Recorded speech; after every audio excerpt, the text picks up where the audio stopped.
नमस्कार, स्वागत आहे तुमचं आपल्या मराठी चॅनलवर। 4 ते 5 दिवसापासून ज्या गोष्टीची चर्चा चालू होती ती गोष्ट झालेली आहे। ऑपरेशन टायगर हे सक्सेसफुल झालेलं आहे असं आपण नक्कीच म्हणू शकतो। आजचा दिवस उद्धव ठाकरे यांच्या पक्षासाठी अत्यंत महत्त्वाचा होता। आता या व्हिडिओमध्ये जास्त मोठा हा व्हिडिओ नसणार आहे, अगदी शॉर्टमध्ये हा व्हिडिओ असणार आहे। यात कोणताही फोटो नसणार आहे। अत्यंत महत्त्वाची माहिती आपण नक्कीच या व्हिडिओमध्ये बघणार आहोत। ऑपरेशन टायगरची जी चर्चा होती ती सक्सेसफुल झाली आहे। सर्वात महत्त्वाचा मुद्दा आपण म्हणू शकतो, आज बैठक होती। आपण जर बघितलं तर व्हीप जारी करून सुद्धा ज्या 6 खासदारांची नावं समोर येत होती ते 6च्या 6 खासदार हे बैठकीला हजर राहिलेले नाही। नक्कीच त्याविषयी आपण चर्चा करूया।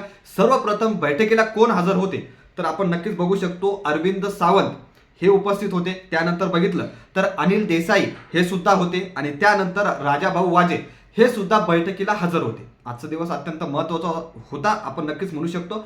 आता बैठकीला कोण गैरहजर होते तर ओमराजे निंबाळकर, त्यानंतर नागेश पाटील आष्टीकर, त्यानंतर भाऊसाहेब वागचौरे, त्यानंतर संजय दिना पाटील, त्यानंतर संजय जाधव आणि संजय देशमुख हे 6 खासदार हे गैरहजर होते। आता विविध बातम्या नक्कीच माध्यमांमध्ये पसरताना आपण बघतोच आहे आणि मागच्या 4 दिवसापासून ऑपरेशन टायगर ॲक्टिव्ह झालेले आहे। ऑपरेशन टायगर लवकरच समाप्त होणार ह्या संपूर्ण बातम्या आपण बघत होतो आणि अखेर त्याला शिक्कामोर्तब झालाय, कारण गैरहजर आहे। अर्थातच त्यांनी या 6 खासदारांनी उद्धव ठाकरे यांचा पक्ष सोडलेला आहे असं आपण म्हणू शकतो। आता विविध गोष्टी समोर येताना दिसत आहेत।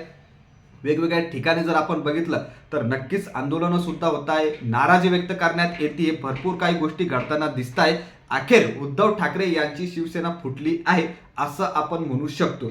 यामध्ये जर आपण बघितलं तर मागे काही दिवसांपूर्वीच एकनाथ शिंदे यांनी दिल्लीचा दौरा केला होता। त्यामध्ये त्यांना विचारण्यात सुद्धा आलं होतं की तुमची बैठक झाली का।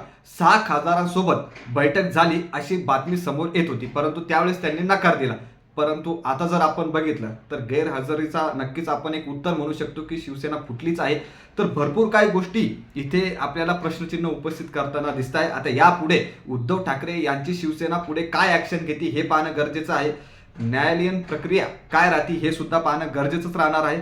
तुम्हाला या संदर्भात काय वाटतं नक्की कमेंट करून सांगा आणि कमेंट करणं अत्यंत गरजेचं सर्वप्रथम, आणि सबस्क्राईब करायला विसरू नका।